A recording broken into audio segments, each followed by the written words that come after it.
نہایت ہی رحم کرنے والا۔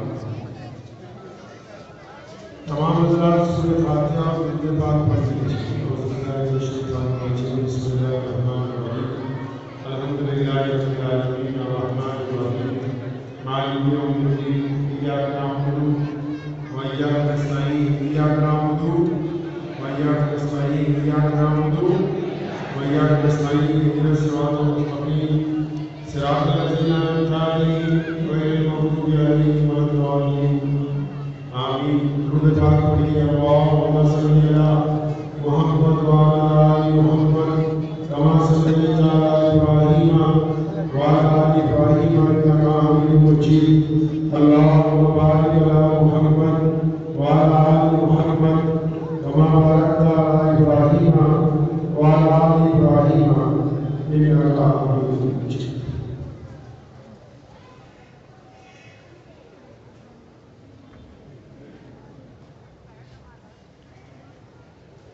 آپ نے چپ ہو جائے تو بڑی مشکل ہے۔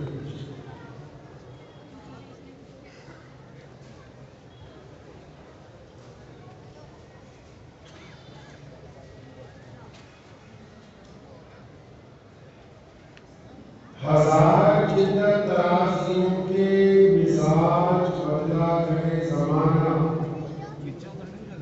مگر یقین رہے نام کے مزاج باطل بھی زبان۔ عروج سے باہر پر نہ ہوگی کبھی حیات منافقانہ، زبان پہ اسلام کا وظیفہ مگر خیالات کافرانہ۔ ہماری پستی کی انتہا کیا، ہماری ذلت کا کیا ٹھکانا، ہماری پستی کی انتہا کیا، ہماری ذلت کا کیا ٹھکانا۔ گناہ تو پھر گناہ ٹھہرے، عبادتیں بھی مجرمہ۔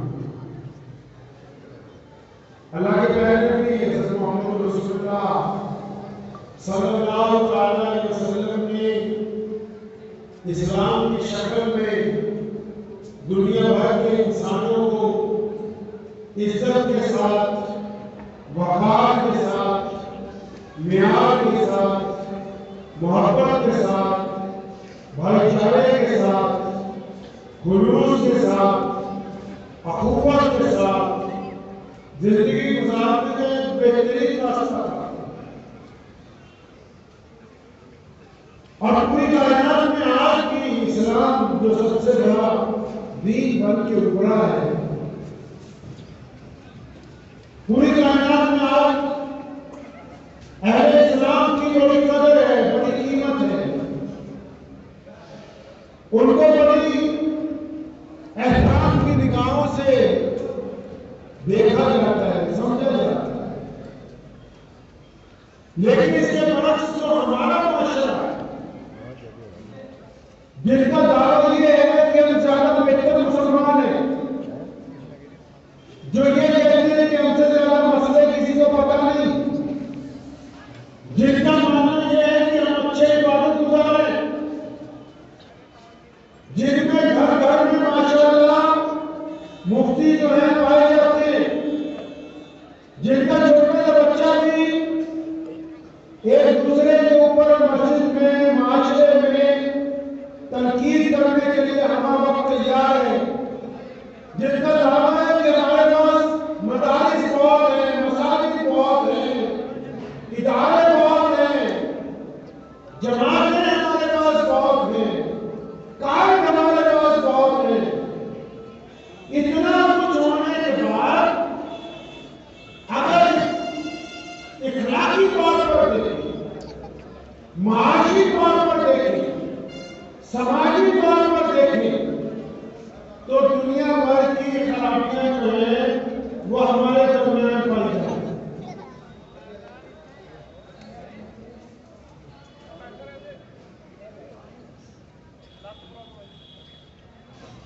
دنیا بھر کی خرابیاں ہمارے درمیان پائی جاتی ہیں۔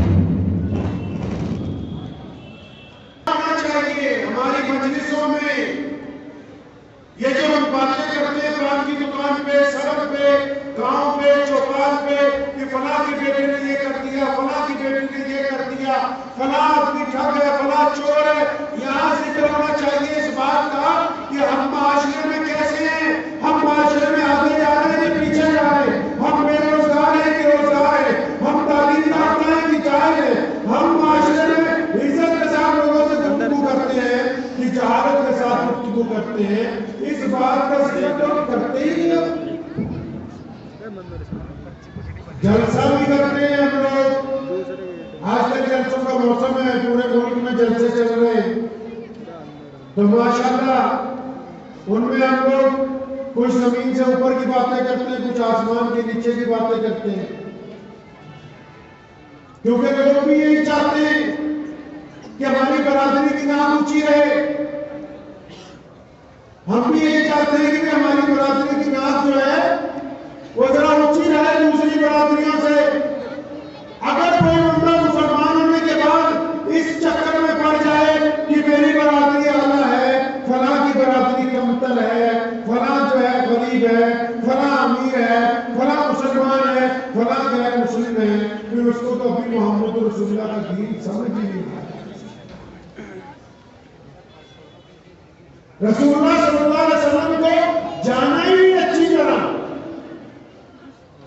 پیارے نبی علیہ السلام کی بات ہی نہیں، ذکر بھی نہیں ہوگا پنچایت میں. اگر شادی کرنی ہے برادری کے اندر ہونی چاہیے، مسجد میں امام چاہیے تو بھائی پہلے ہمیں اپنی برادری والا مل جائے تو اچھی بات ہے. نہیں ملتا تو دوسرا آ جائے گا تو چلو رگڑا پھیریں گے اس کا. کبھی ہم نے اپنے گریبان میں جھانکا ہی نہیں. ایک صاحب مجھے ملنے میں آ رہا تھا بات کی طرف سے، تو آج سے 10 سال پہلے کی بات بتا رہا ہوں. تو والد محترم بڑے شاہ امام صاحب سے مولانا عبدالرحمان ثانی لدھیانوی رحمۃ اللہ علیہ حیات تھے، یہاں بھی آئے شاید. تو مجھے ایک مسجد میں نماز پڑھنے گیا تو نمازی نے مجھے ان کو پتہ لگا کہ شاہ امام صاحب کا بیٹا تھے، مجھے کہنے کہ حضرت کی کوئی بات نہیں بتا دو. اب میں جلدی میں تھا، اب تو میں بات بتانے لگا کئیوں کو بری بھی لگے گی لیکن سن لو دوائی اچھی ہو جائے. تو میں نے کہا اگر میں کوئی بات نہ بتاؤں تو ان سے پوچھ لوں تو کام چلے گا. تو انہوں نے ہاں بھی آپ پوچھ لو. تو میں نے کہا یہ بتاؤ کہ تمہاری مسجد کے استعمال خانے میں گیا تھا، وہاں ہزاروں بیویوں کے ٹکڑے پڑے، یہ حکومت نے کہا کہ مسجدوں میں آنے چاہیے؟ یہ حکومت نے کہا کہ مسجدوں کی ضرورت کی مخلوقات سے، یہ کس نے کرنا ہے؟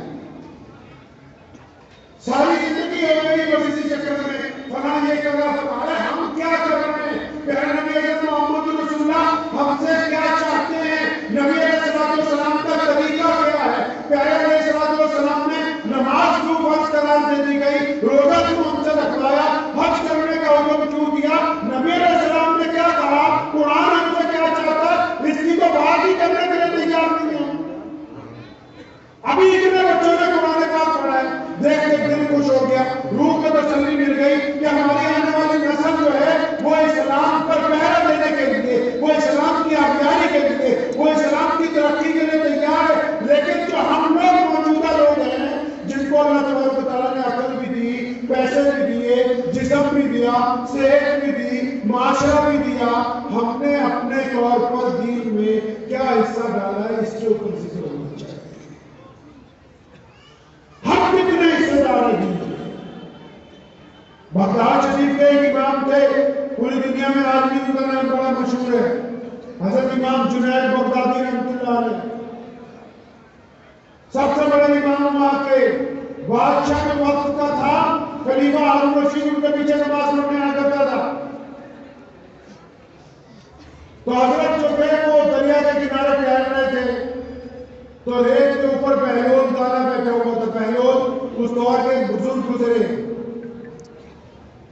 جس طرح سدھرے لوگ ہوتے ہیں نا ایسی بزرگ تو آج تک نہیں ہے ہمارے پاس، اور اب تو ہم بزرگوں کے پاس جاتے کسی اور کام کے لیے. پہلے لوگ بزرگوں کے پاس کیا کرنے جاتے تھے؟ کیا کرنے جاتے تھے؟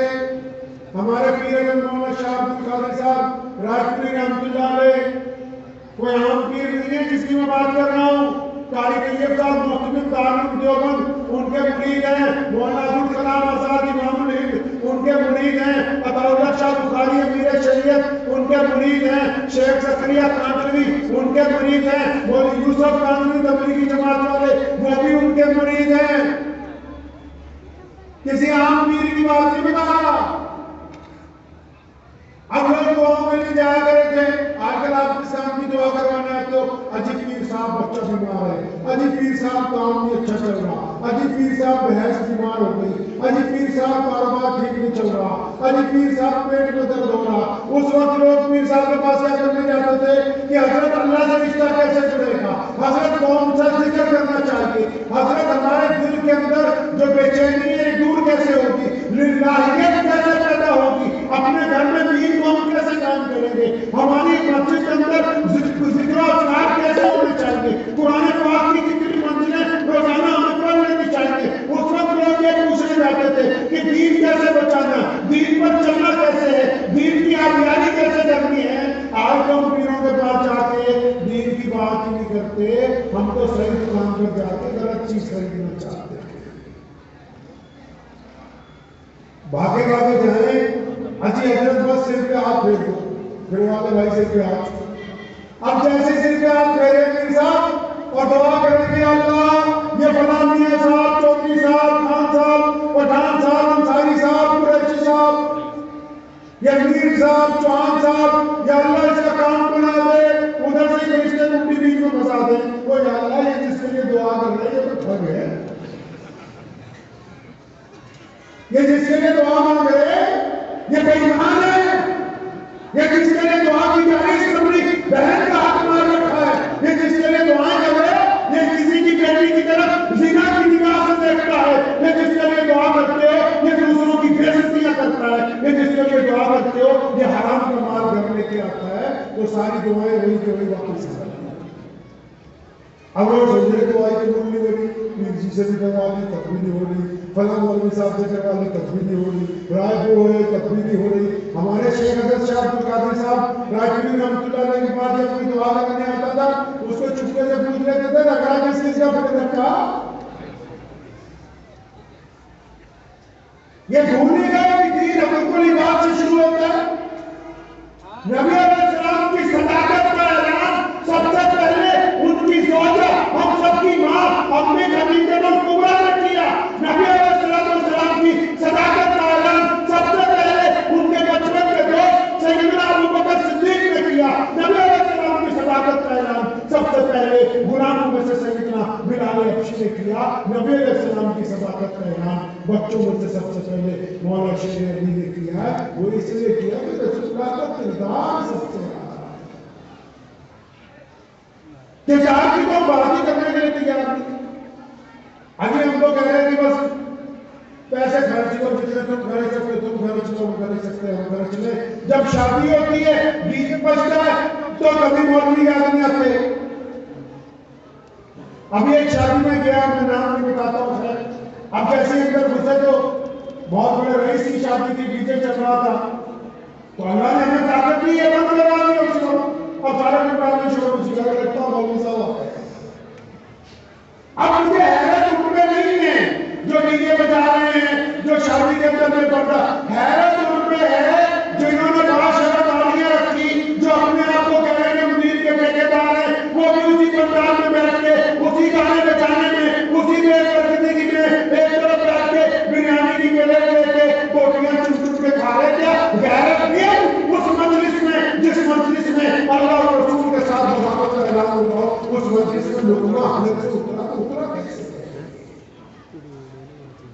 دوسرے لوگ اللہ کو پسند نہیں، دوسرے لوگ رسول اللہ کو پسند نہیں، دوسرے لوگ شریعت کو پسند نہیں، دوسرے لوگ قرآن کو پسند نہیں. نبی علیہ السلام نے دوگلاپن کو ختم کیا. توحید میں سے دوگلاپن، رسالت کے اندر جنہوں نے چاہا کہ دوگلاپن کرے، اللہ نے کہا نہیں میرے نبی خاتم النبیین ہے. اور اس کے بعد ازواجی زندگی میں سے دوگلاپن ختم کیا، معاشرے میں سے دوگلاپن ختم کیا، اولاد کے ساتھ ماں باپ کے ساتھ دوگلاپن ختم کیا. اسلام تو بات ہی پیورٹی کی کرتا ہے کہ کہ صاف ستھرائی کا ہوگی. یہ ہم کیسے مسلمان بن گئے کہ مسجد میں نمازی ہے باہر ٹھگ ہے, مسجد میں نمازی ہے باہر زناکار ہے, مسجد میں نمازی ہے باہر عیاش ہے. یہ کیسے ہو سکتا ہے کہ ایک بندہ نمازی بھی اور بدماش بھی؟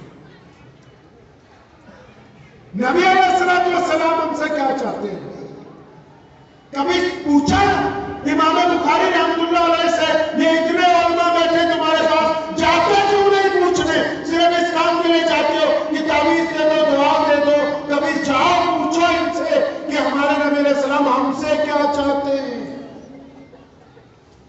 نبی علیہ السلام آپ سب سے کچھ نہ کچھ چاہتے ہیں. پتہ ہے یہ بات آپ کو نہیں؟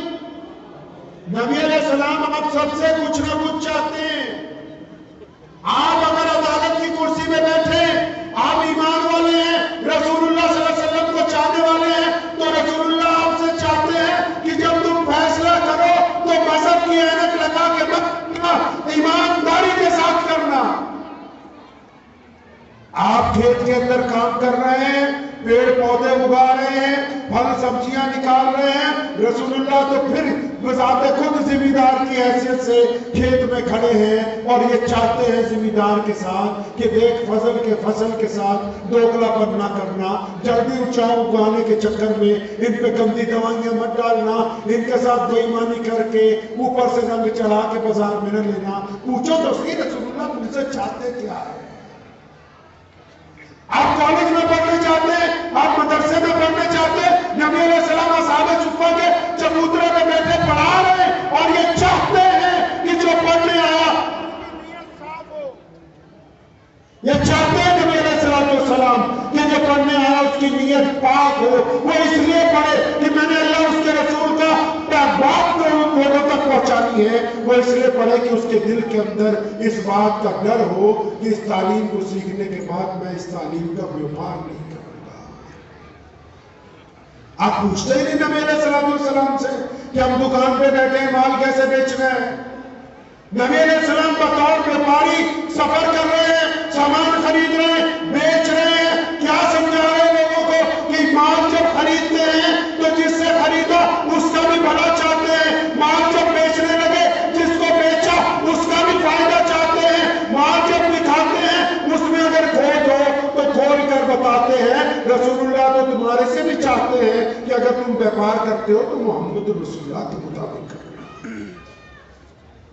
پوچھتے کیوں نہیں نبی علیہ السلام سے کہ یا رسول اللہ میں ایک باپ ہوں, ایک باپ کی حیثیت سے مجھے کیا کرنا ہے؟ تو نبی علیہ السلام بتائیں گے کہ بیٹی اللہ کی رحمت ہے, اپنی چھاتی سے لگا کے پالنی ہے, بیٹوں کو عزت عطا کرنی ہے, ان سے محبت سے بولنا ہے, ان کے نام اچھے رکھنے ہیں, ان کو اپنے منہ کا لقمہ توڑ کے ڈالنا ہے. سجدے میں اگر یہ تمہارے قدموں میں آ کے بیٹھ جائیں تو سجدہ لمبا کر دینا, بچے کو گرنے مت دینا. تم کو پوچھتے ہی نہیں کہ محمد رسول اللہ چاہتے کیا ہے بطور بات آپ سے. آپ پوچھتے ہیں نا رسول اللہ سے یا رسول اللہ میں بطور بیٹا کیا کروں, تو پتہ لگتا کہ نبی علیہ السلام بطور بیٹا ممبر سے اترتے ہیں, بوڑھی عورت کے پاس جاتے ہیں, سلام کا جواب اس کے سامنے نبی علیہ السلام کے سر پر جب وہ ہاتھ رکھتی ہے, آنکھوں میں آنسو ہے, بلال کو بلایا, میری ماں آ گئی. اور کون سی ماں؟ جس نے جنا نہیں وہ نہیں, جس نے صرف دودھ پلایا ہے. دائی حلیمہ کی ایسی عزت کرتے ہیں تاکہ بیٹوں کو پتہ لگ جائے کہ جب مائیں آتی ان کا احترام کیا جاتا ہے. پوچھا ہی نہیں کبھی نبی علیہ السلام سے کہ یا رسول اللہ میں بہنوں کا بھائی ہوں, تو اپنی بیوی سے پوچھتا ہے کہ بہنوں کے ساتھ کیا معاملہ کرنا. نبی علیہ السلام سے تو نہیں پوچھا کہ یا رسول اللہ میں بہنوں کا بھائی ہوں, میں کیا کروں. اور پیارے پیغمبر بطور بھائی کے اپنی بہن حضرت شیمہ کو, اپنی بہن ام ہانی کو, اپنی بہنوں کو جب وہ ملنے آتی ہیں اتنا دے کے بھیجتے ہیں کہ اٹھانے کے لیے خادم کم پڑ جاتے ہیں, تاکہ دنیا کو بتانا ہے کہ جب ایک بھائی کے گھر بہن آئے تو اس کو خالی واپس نہیں بھیجا جاتا ہے. پوچھتے ہی نہیں نبی علیہ السلام سے کہ ہم بطور لیڈر کیا کریں, بطور قائد ہم کو کیا کرنا ہے. نبی علیہ السلام بطور قائد سب سے آگے ہوتے تھے, ہم بطور قائد سب سے پیچھے. نبی علیہ السلام دکھ میں تکلیف میں اپنی قوم کے آگے کھڑے ہوتے تھے. ہم اگر کوئی تکلیف دکھ ہو تو اپنے حجرے میں ہوتے ہیں، ہم نے پوچھا ہی نہیں رسول اللہ صلی اللہ علیہ وسلم سے کہ بطور قائد کرنا کیا تھا؟ ہم نے نبی علیہ السلام سے کب پوچھا کہ یا رسول اللہ ہماری زندگی جیسی گزر رہی کیا یہ آپ کے مطابق ہے؟ ہم تو ایک دوسرے کو دیکھتے ہیں، تیری داڑھی نیچی ہے، وہ تیری اونچی ہے، تیری مونچھیں لمبی ہے، پاجامہ نیچا ہے، پاجامہ اونچا ہے، ہم تو ایک دوسرے کو تنقید کرتے ہیں، ہم اسلام کو چاہ ہی نہیں رہے۔ یہ کیسے ممکن ہو سکتا ہے کہ کوئی بندہ کلمہ لا الہ الا اللہ محمد رسول اللہ پڑھتا ہو پھر وہ دنیا میں عزت دار نہیں رہے؟ اس میں کہیں نہ کہیں خرابی ہے کہ ہم کلمہ پڑھتے ہیں لیکن کلمے کے مطابق زندگی نہیں گزارتے۔ اگر ہم کلمے کے مطابق زندگی گزارتے ہمارا ڈھنگ ہی اور ہوتا، ہمارا معاشرہ ہی اور ہوتا۔ ہم تو ایک دوسرے کے اوپر تنقید میں زندگی گزار رہے ہیں۔ کل کی بات بتاتا ہوں میں آپ کو، میں گاڑی میں بیٹھا ہوا تھا، ایک صاحب کا فون آیا، مجھے کہنے لگے عثمان بھائی میرا سالہ جو ہے شراب پیتا ہے، اس کے گھر جا رہا ہوں میں، تو اس کے گھر کھانا کھا لوں کہ نہیں؟ اب میں اس کی بات سن کے بڑا ہنسا، میں کہا تیری بیوی فجر کی نماز پڑھے؟ کہتا نہیں وہ تو نہیں پڑھتی۔ میں کہا تم بھی فجر پڑھتے ہو؟ کہتا نہیں میں تو بھی نہیں پڑھتا، جمعے کو پڑھ لوں۔ تو میں نے کہا بھائی وہ سالے کے گھر آرام کا کھانا بنوانے سے پہلے یہ روزانہ جو تم مکروہ کھانا کھا رہا ہے اس کو تو بھی کر لے، اپنے گریبان میں نہ جھانک لے۔ کیا کہہ رہے ہیں جی؟ امام جنید بغدادی نے بہلول کو دیکھا، دیکھنے کے بعد وہ جب ان کو سلام کرنے کے لیے جانے لگے نا تو امام جنید بغدادی کے چیلوں نے آ کے قریب کہا حضرت یہ جو بہلول ہے نا یہ لوگوں کی بے عزتی کر دیتا ہے، ٹھیک ہے یہ اللہ والا ہے لیکن اس کی زبان جو ہے کئی بار بہک جاتی ہے، آپ مت جائیں، آپ پوری دنیا کے اس وقت سب سے بڑے مولوی ہیں، بادشاہ وقت خلیفہ آپ کا مقتدی ہے، پوری دنیا کے لوگ آپ کے پاس علم حدیث پڑھنے آتے ہیں، آپ اس کے پاس مت جائیے، آپ کا پروٹوکول اجازت نہیں دیتا ہے۔ اب جب یہ بات چیلوں نے کہی نا جی کہ بھائی باتیں کون کر رہا پیچھے ابھی تک؟ کون لوگ پیچھے لنگر چل رہا ہے کیا کوئی؟ چپ ہو جائیں سارے بھائی، جو لوگ پیچھے چپ ہو جائیے، یہ جو اوپر چھت پہ کھڑے باتیں کر رہے بھائی چپ ہو جاؤ، اللہ کے ولی جو چھت پہ کھڑے ہیں، جو بڑے ولی ہوتے ہیں، بڑے مولوی ہوتے ہیں، اب سارے جو اللہ والے ہیں وہ سارے کے سارے ہی نہیں، سارے کے سارے ہی ایسے نہیں ہوتے۔ نہیں میرا کہ اس کی وہ یہی ٹھیک چل رہا ہے، وہ ٹھیک تو یہی چل رہا ہے لیکن دوری بہت ہے، میں اسی کی ضرورت نہیں بس۔ تو عرض میں یہ کر رہا تھا کہ بہلول دانا کو جب وہ ملنے جانے لگے، کون؟ امام جنید بغدادی رحمت اللہ علیہ جب ملنے کے لیے جانے لگے حضرت امام جنید بغدادی تو ان کے چیلوں نے کہا یہ جنید جو بےعزتی کر دے گا اس کے پاس مت جائیے۔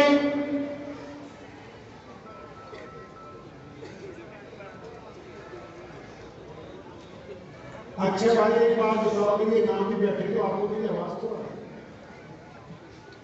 آپ کو آواز تو ہے، ایک دوسرے کو تھوڑا برداشت کر سکتے، یہ بات میں آپ کو سمجھانے ہے اور کوئی کام نہیں کرنا۔ تو امام جنید بغدادی رحمۃ اللہ علیہ کو ان کے مریدوں نے کہا کہ حضرت آپ مت جائیے، یہ بے عزتی کر دیں گے آپ کی۔ فرمایا نہیں، گئے، بہلول دانا ریت پر بیٹھا ہوا تھا، السلام علیکم وعلیکم السلام، کون ہے بھائی؟ فرمایا میں جنید بغدادی۔ کہا کون جنید بغدادی؟ میں یہ جامع مسجد کا امام ہوں۔ اچھا وہ والا جو حدیث پڑھائے؟ ہاں جی۔ بھائی آپ تو بہت بڑھیا آدمی، بیٹھ جا میرے پاس، تیرے سے تو دو تین باتیں سیکھنی ہے۔ بہلول دانا نے امام جنید بغدادی کو کہا کہ تم تو بہت بڑھیا آدمی ہو، میرے پاس بیٹھے تم سے دو تین باتیں سیکھوں گا۔ حضرت جنید بغدادی بیٹھ گئے تو بہلول نے کہا یار جنید یہ تو بتا کہ کھانا کھانے کی تمیز کیا ہے، کھانا کس طرح کھایا جاتا ہے، کچھ تو ہمیں بتا۔ تو امام جنید بغدادی نے فرمایا کہ دیکھو جو اہل اللہ ہوتے ہیں، ولی ہوتے ہیں، اللہ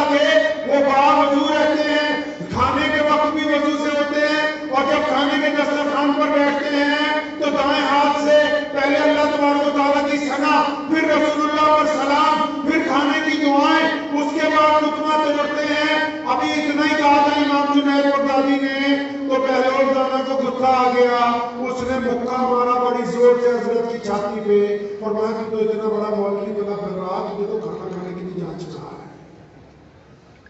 کھانا کھانے کی بھی جانچ نہیں۔ اتنا کہہ کے بہلول بھاگ گیا تو حضرت امام جنید بغدادی کے چہرے آگے پیچھے، کیوں؟ ہم نے نہ کہا تھا بےزتی کر دے گا، ہماری بھی نہیں مانتا تھا، اب بےزتی ہو گئی چلے گھر کو۔ فرمایا نہیں، جو بڑے عالم ہوتے ہیں، جو عالم اللہ ہوتے ہیں، وہ دوسرے کو پہچانتے ہیں۔ آج کل تو مجھے بڑا سمجھتے ہیں نا، جس کا رتبہ بڑا ہو، کپڑے زیادہ اچھے ہو، گاڑی بڑھیا ہو، ہاں جی، لیکن بڑا وہ ہوتا ہے جو لوگوں کے ساتھ عاجزی سے، انکساری کے ساتھ اپنی انا کو نچھاور کر کے ملتا ہو، جس کی گردن میں سریا پھنسا ہو، اتنا بڑا نہیں ہوتا۔ تو حضرت امام جنید بغدادی رحمۃ اللہ علیہ دوبارہ اس کے پاس گئے، بہلول کے پاس، تو بہلول نے پھر کہا السلام علیکم، وعلیکم السلام، کون جی؟ میں جنید بغدادی۔ فرمایا اچھا تو بہت بڑا مولوی ہے نا؟ ہاں جی۔ بیٹھ جا، بٹھا لیا، کہتا اچھا یہ بتا کہ رات کو سونے کا سنت طریقہ کیا ہے، سنت طریقہ کیا ہے سونے کا؟ تو امام جنید بغدادی نے فرمایا کہ رات کو وضو کر کے تمام اعمال جو ہیں پڑھنے ہیں، تمام دعائیں پڑھنی، چار رکوع پڑھنے، آیت کرسی پڑھنی، دائیں طرف سونا ہے کہ ہاتھ گال کے نیچے رکھنا ہے، اور پھر آرام سے۔ جنید کو پھر غصہ، حضرت بہلول دانا کو پھر غصہ آ گیا، اس نے پھر مکہ مارا، کہتا یار اتنا بڑا مولوی بھی تو سونے کی بھی جانچ نہ۔ وہاں سے پھر آگے چلے گئے تو حضرت امام جنید بغدادی کے چیلوں نے روکا، فرمایا نہیں، پھر گئے، السلام علیکم، السلام، کون؟ فرمایا میں امام جنید بغدادی، جس کو نہ کھانے کھانے کی تمیز ہے اور نہ ہی رات کو سونے کا سلیقہ آتا ہے۔ فرمایا اچھا اچھا آ جا، تجھے بات کرنی تو آتی ہوگی نا، کہ بات کیسے کرتے ہیں؟ فرمایا ہاں بات کرنی آتی ہے، میرے استاد نے مجھے سکھایا، جب بھی بات کرو تو پہلے اللہ کی حمد بیان کرو۔ جلسے میں میں نے قرآن پڑھا نا کہ جب بھی بات کرو پہلے اللہ کی حمد بیان کرو، اور جب اللہ کی حمد پوری ہو جائے تو محمد رسول اللہ پر سلام بھیجو، کیونکہ اللہ خود اپنے نبی پر سلام بھیجتے ہیں۔ اب اتنی بات ہی کہی کہ بہلول کو پھر غصہ آیا، اس نے ریت اٹھائی، ان کے سر پہ ڈال دی، کہ یار تجھے تو بات کرنے کی جان سے تو نہیں تھی۔ حضرت سمجھ رہے تھے کہ یہ کچھ کہنا چاہ رہے ہیں، لیکن کیونکہ یہ مغصوب بزرگ ہے تو منت کرنی پڑے گی، تب اندر سے خزانہ نکلے گا۔ تو بہلول دانا کے دونوں ہاتھ پکڑ لیے، فرمایا حضرت جب تک سیدھے راستے میں نہیں ڈالتے، بات کی اصلیت نہیں بتاتے، تب تک میں بھی پیچھا نہیں چھوڑتا۔ تو حضرت جنید بغدادی رحمۃ اللہ علیہ کو بہلول دانا نے یہ کہا کہ سن جنید، کھانا کھانے کی تمیز یہ نہیں ہے کہ برتن اچھے ہوں، بہت بڑھیا دھلے ہوئے ہوں، دسترخوان بہت اچھا ہو، وضو کیا ہوا ہو، ہاتھ دھلے ہوئے ہوں، بسم اللہ پڑھی ہو۔ فرمایا کھانا کھانے کا سنت طریقہ یہ ہے کہ لقمہ توڑنے سے پہلے جنید اس بات کو طے کر لے کہ یہ جو لقمہ میں توڑ کے اپنے منہ میں رکھنے لگا ہوں، یہ لقمہ حلال کا ہے یا حرام کا ہے، کیونکہ حرام کا لقمہ بسم اللہ پڑھ کے کھانے سے حلال نہیں بن سکتا۔ ہم بھی تو چاہ رہے ہیں کہ بکرا حلال کا ہو، ٹھگی حرام میں مارے، گوشت حرام چاہیے، بہن کا حصہ حرام میں مارو، گوشت حرام چاہیے، بےایمانی پڑوسی سے حرام میں کرو، گوشت حلال چاہیے، کاروبار میں ٹھگی حرام طریقے سے ہو جائے۔ یہ کس نے سمجھا دی حلال اور حرام کی تمیز؟